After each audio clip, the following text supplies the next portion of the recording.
So it was mentioned that 92.8 billion investment has been approved recently here in Malaysia. But 511,000 unemployed Malaysians also stated recently in the media. So something doesn't add up. So Malaysia attracted 92.8 billion ringgit in approved investment in the first quarter itself of 2026. I think that is fantastic news. It means what? It means investors still believe in Malaysia.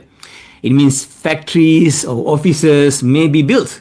A data center may be expanded. And regional headquarters may be established in near future. Yeah? And thousands of jobs may be created. But at the same time, more than 511,000 Malaysians remain unemployed.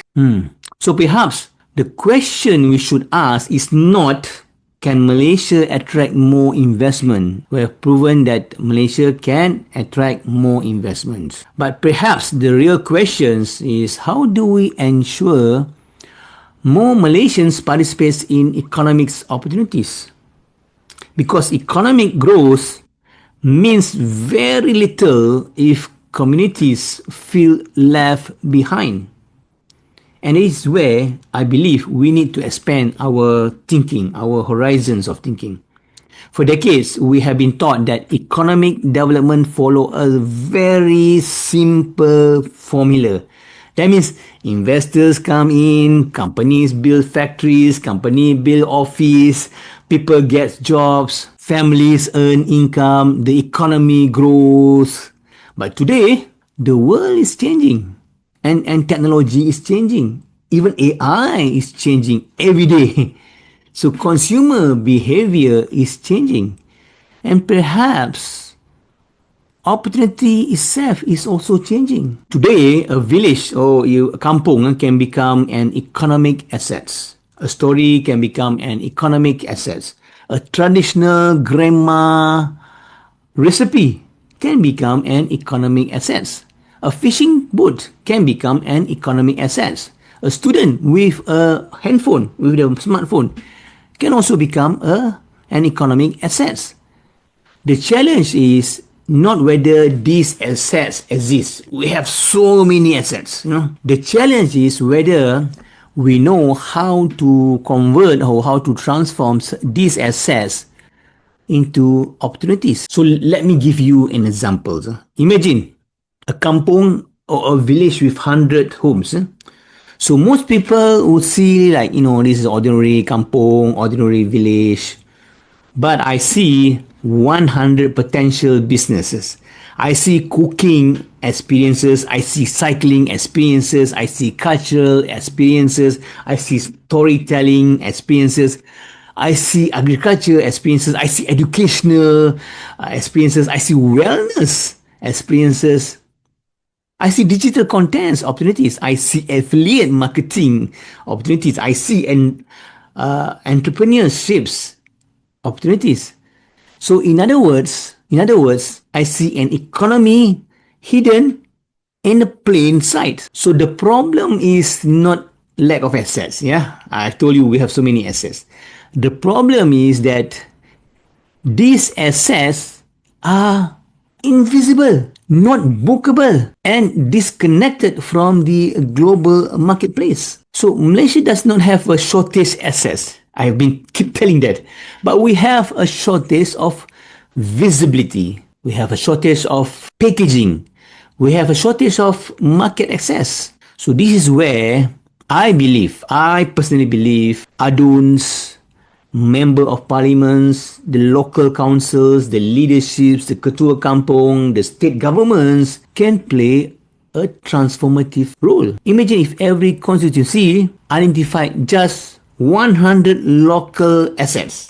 I'm sure you have more than that, but we just identify 100 local assets. And imagine if every district can develop from these 100 local assets into 50 bookable local experiences. So imagine if every state trained to a new generation, team of AI tourism product managers. Imagine if unemployed youth could help these local communities digitalize and market their experiences to the world. Suddenly, tourism is no longer about tourism.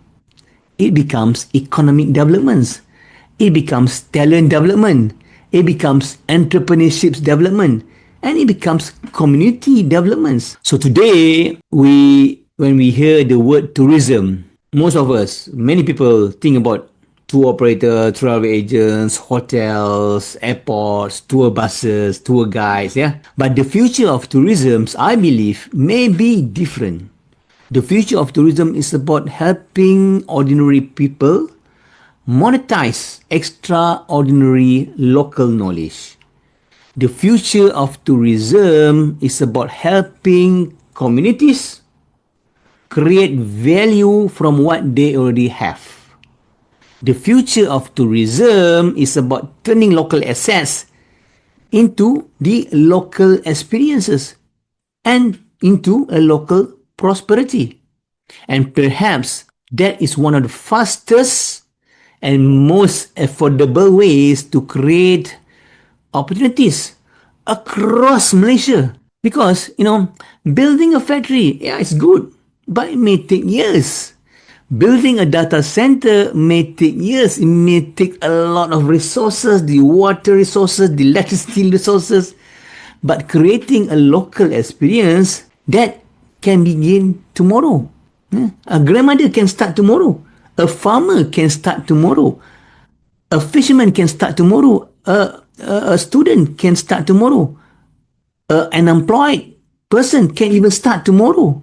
A community can start tomorrow. So when thousands of communities start creating value from what already exists around them, something remarkable happens, inshallah.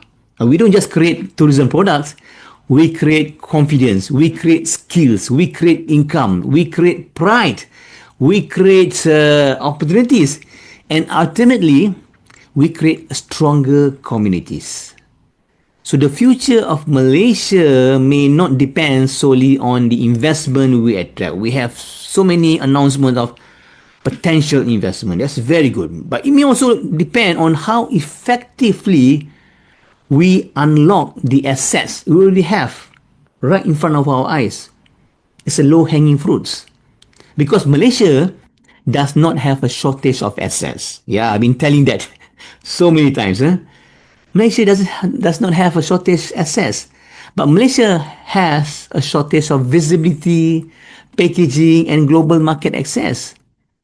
And when we solve these three challenges, visibility, packaging, and market access, we don't just create tourism products. We create opportunities for people, inshallah. So, I just want to leave this quotes, this challenge.